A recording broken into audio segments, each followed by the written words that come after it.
TTD మాజీ chairman YV Subba Reddy PA తిరుమలకు కల్తీ నెయ్యి సరఫరా కేసులో కీలక నిందితుడు కదూరు చిన్నప్పన్న వైసీపీ ప్రభుత్వ హయాంలో భారీ ఎత్తున అక్రమాస్తులు కూడబెట్టినట్లు ఏసీబీ గుర్తించింది.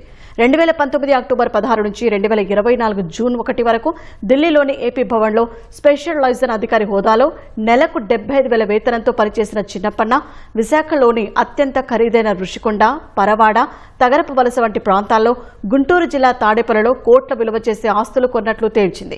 ఇవే కాకుండా షేర్ మార్కెట్లోనూ లక్షల్లో పెట్టుబడులు పెట్టినట్లు గుర్తించింది.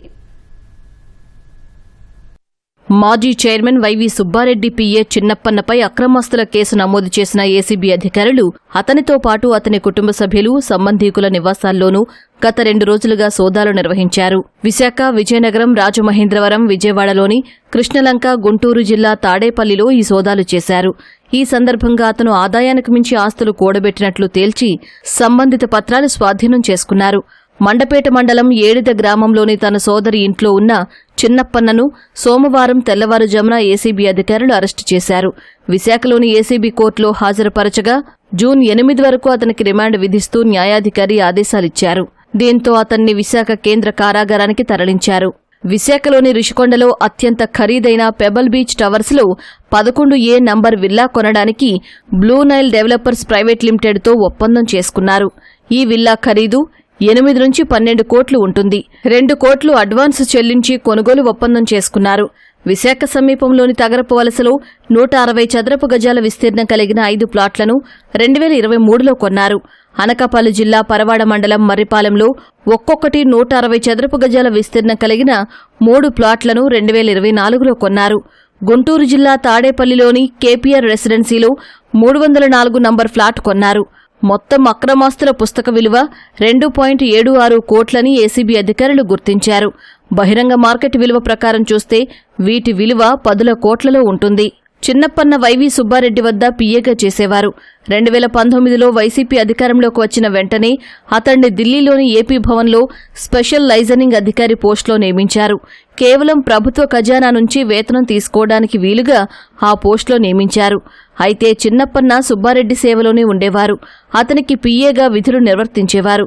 వైసీపీ హయాంలో 4 ఏళ్ల పాటు సుబ్బారెడ్డి టీటీడీ చైర్మన్గా ఉండటంతో అతని పీఏ హోదాలో చిన్నప్పన్ననే టీటీడీ వ్యవహారాల్లో చక్రం తిప్పేవారు.